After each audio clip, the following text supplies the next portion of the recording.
Hi guys, welcome the Pakistani family reaction में। उम्मीद करता हूँ आप सब खैरियत से होंगे, जाओगे, खुश होंगे, आबाद। मेरा नाम वजाद है। मेरा नाम नजीब। यार भाई साहब, भारत ने 26 राफेल की डील 7.6 बिलियन डॉलर्स में आज कर डाली है।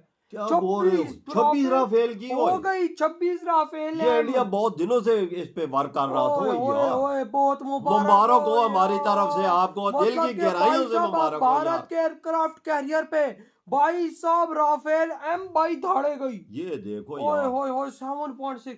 अबे हमारी आर्मी का पूरे साल के बजट के बराबर 12 सिर्फ 26 जहाज की डील आज कर ये मेरे जहन में यही चीज थी, बस ये मेरे जहन। महीना तो वॉच करते हैं भाई, देखते हैं कौन ऑन करते हैं। 3 एंड स्टार्ट। भारत में हथियारों का सौदा हो और कोई उस पर विवाद ना हो, ऐसा हो ही नहीं सकता। और इस बार तो और भी बड़ा विवाद होने जा रहा है, इसीलिए मैं पहले ही आपको इसकी सच्चाई बता दूंगा इस वीडियो में। लेकिन सौदा कौन सा है? तो ये है 26 राफेल लड़ाकू विमानों का। जी हाँ, जैसा कि आप स्क्रीन पर देख सकते हैं कि इंटरनेशनल मीडिया ने भी रिपोर्ट करना शुरू कर दिया है कि भारत और फ्रांस के बीच में 26 राफेल M यानी कि मरीन लड़ाकू विमानों की डील फाइनलाइज हो चुकी है, नेगोशिएशन पूरी हो चुकी है। और इतना ही नहीं, ये टोटल डील होगी 7.6 अरब डॉलर की। जी हाँ, करीबन 7.5 अरब डॉलर में भारत 26 राफेल M लड़ाकू विमान खरीदने वाला है। और ये M में बार बार जोर देकर क्यों कह रहा हूं?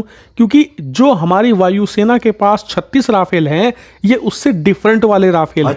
ये M है यानी कि नौसेना के हिसाब से बनाए गए राफेल लड़ाकू विमान हैं और इन्हें भारत की नौसेना ही इस्तेमाल करेगी। दरअसल भारत के पास पुराने MiG-29 लड़ाकू विमान हैं जो बहुत ही ज़्यादा आउटडेटेड हो चुके हैं। हम उन्हें नौसेना से हटाना चाहते हैं और अपने एयरक्राफ्ट कैरियर जैसे कि INS विक्रांत पर ये 26 राफेल लड़ाकू M तैनात करेंगे। और इसको लेकर जो नेगोशिएशन है पिछले 1.5 साल से जारी थी, जो कंक्लूड हो चुकी है, सब कुछ फाइनलाइज है। और अब बस फ्रांस के राष्ट्रपति मैक्रोन और PM मोदी इस पर हस्ताक्षर करेंगे, जिसके बाद हमें राफेल मिलना भी शुरू हो जाएंगे। तो ये तो हो गई डील, लेकिन अब बात करते हैं विवाद की। तो विवाद क्या है? तो विवाद ये है कि इसकी कीमत, दरअसल जो हमने 36 राफेल खरीदे थे तब उस पर बहुत विवाद हुआ था कि वो हमने दुगनी कीमत पर खरीदे हैं। 36 राफेल के लिए ज्यादा कीमत सरकार ने दी है, उस पर घोटाला हुआ है, तमाम तरह के आरोप लगाए गए थे। लेकिन बाद में कोर्ट में ये बात साबित हुई कि घोटाला वगैरह कुछ नहीं हुआ था। लेकिन इस बार तो उससे भी बड़ा विवाद होने की संभावना है, क्योंकि कीमत और ऊपर चली गई है। दरअसल 7.6 अरब डॉलर के 26 राफेल का मतलब है प्रति राफेल हमें 292 मिलियन डॉलर का पड़ने वाला है। और ये कितना ज्यादा है? दरअसल F-35 जो कि एक 5th जनरेशन का स्टेल्थ लड़ाकू विमान है, उसकी कीमत 80 मिलियन डॉलर से स्टार्ट होती है, जो कि राफेल से ऑब्वियसली ज्यादा एडवांस है, स्टेल्थ है वो। और जो राफेल है वो 4.5 जनरेशन का लड़ाकू विमान है, तो वहीं जो F-35 है वो 5th जनरेशन का लड़ाकू विमान है, उसकी कीमत 80 मिलियन है। और राफेल M 292 मिलियन तक जा रहा है। वहीं आलोचकों का कहना है कि अगर F-35 का जो टॉप वेरिएंट है, जिसे F-35C कहा जाता है, वो नौसेना के लिए ही बना है। यहां तक कि उसकी खासियत ये है कि वो एक हेलीकॉप्टर की तरह लैंड कर सकता है, यानी कि जरूरी नहीं कि आपको एक एयरक्राफ्ट कैरियर चाहिए। एक छोटी सी बोट है, यानी कि नौसेना की छोटी शिप है, उस पर भी लैंड कर सकता है हेलीकॉप्टर की तरह। और हेलीकॉप्टर जैसे ही वो टेक ऑफ यानी कि उड़ान भी भर सकता है बहुत छोटी जगह में। इससे आप अंदाजा लगाइए कि F-35C कितना एडवांस है। उसकी मैक्सिमम कीमत भी 135 मिलियन डॉलर है, यानी कि F-35C के मुकाबले भी ये दुगना महंगा पड़ रहा है। लेकिन सच्चाई क्या है? तो सच्चाई ये है कि जो आपको कीमत बताई जा रही है F-35 की 80 मिलियन या 135 मिलियन, वो नेट सिर्फ लड़ाकू विमान की है। उसमें मिसाइल ऐड नहीं है, उसमें किसी प्रकार का कोई इंफ्रास्ट्रक्चर ऐड नहीं है। जैसे कि एक लड़ाकू विमान की मेंटेनेंस के लिए मेंटेनेंस हब बनाए जाते हैं, सर्विसिंग वगैरह का इंतजाम करना होता है, बहुत सारी चीजें होती हैं। खास करके जब आप पहली बार किसी लड़ाकू विमान को खरीदते हो, जैसे कि भारत के पास अभी भी एक भी F-35 नहीं है, हम पहली बार खरीदेंगे ना, तो उसका पूरा बेस सेटअप करना पड़ेगा हमें, प्रॉपर्ली हर इंफ्रास्ट्रक्चर बनाना पड़ेगा स्क्रैच से, जिससे कि जो पहले F-35 हम खरीदेंगे उसकी कीमत हमें लड़ाकू विमान से दुगनी से भी ज्यादा पड़ेगी। लेकिन आप कहोगे कि चलो ये आर्ग्यूमेंट ठीक है, लेकिन ऐसा तो है नहीं कि हम राफेल पहली बार खरीद रहे हैं। पहले हम 36 खरीद चुके हैं, इस बार तो हमें सस्ते पड़ने चाहिए।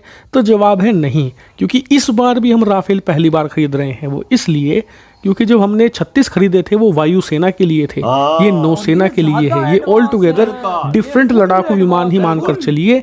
इसमें बहुत सारी ऐसी चीज़ें हैं जो कि वायुसेना इस्तेमाल भी नहीं करती, स्पेशली मॉडिफाई करी गई हैं नौसेना के लिए। नौसेना जो लड़ाकू विमान इस्तेमाल करते हैं उनकी मेंटेनेंस अलग होती है, सर्विसिंग अलग होती है, स्पेयर पार्ट के लिए हैंगर अलग होता है, हर एक चीज़ अलग से बनाई जाती है। इसीलिए इन्हें भी आप फर्स्ट टाइम परचेज मानकर चलिए। इतना ही नहीं, ये कीमत इसलिए भी इतनी ज़्यादा ऊपर गई है क्योंकि आपको नौसेना के लिए अलग मिसाइलें चाहिए। जो वायुसेना इस्तेमाल करती है उनसे थोड़ी डिफरेंट मिसाइलें आपको चाहिए होंगी, और थोड़े सेंसर भी अलग होते हैं, जिस वजह से कीमत इतनी ज़्यादा हाई चली गई है। लेकिन ये बात मैं भी मानता हूँ कि अगर हम F-35C भी खरीदते ना तो वो हमें इसी कीमत के आसपास पड़ने वाला था, यानी करीबन 250 से 300 मिलियन के बीच में।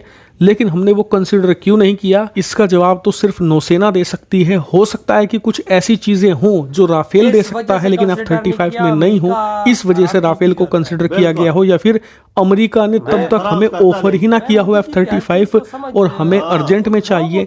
डिलीवरी का भी एक मसला होता है, इसीलिए शायद नौसेना ने राफेल M को यहाँ पर चुना है। लेकिन इस पूरे मामले पर आपका क्या मानना है, कमेंट करके जरूर बताइएगा। मुबारक हो इंडिया, कसम से आप लोगों ने पाकिस्तान की आर्मी के बजट के बराबर आज 26 राफेल की डील कर डाली। और यार ये वो राफेल है जो एयरफोर्स के, भारतीय एयरफोर्स के पास है, उससे भी एडवांस, देख ले उससे भी भाई साहब एडवांस से दुगने एडवांस है।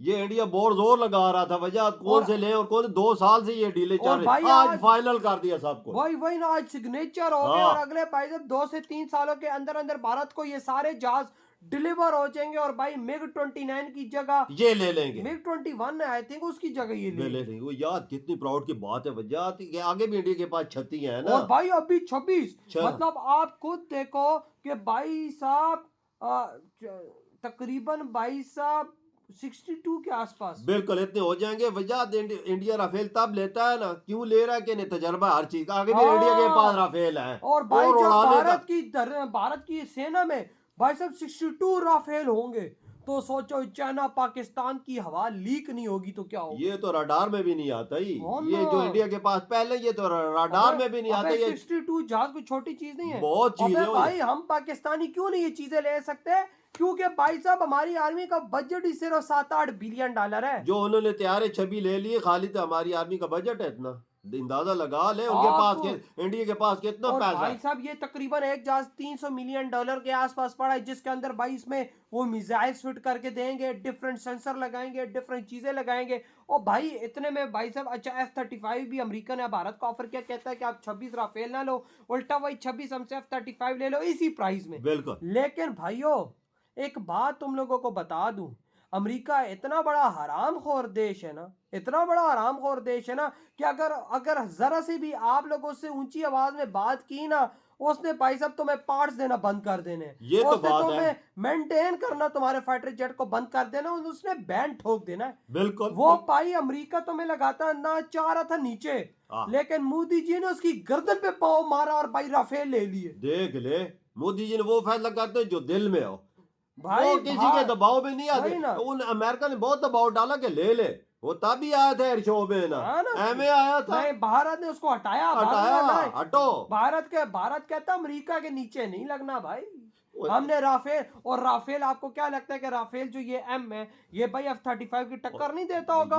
क्यों नहीं टक्कर देता? जो पहले इंडिया के पास राफेल वजह 3-4 बांग्लादेश या पाकिस्तान पे आ जाए, खत्म करके आ जाएंगे सबको, क्योंकि वो रडार में नहीं है। यार यकीन मानो इतिहास रच दिया। बहुत बहुत मुबारक हो यार, आज $7.6 बिलियन की आप लोगों ने डील कर डाली है।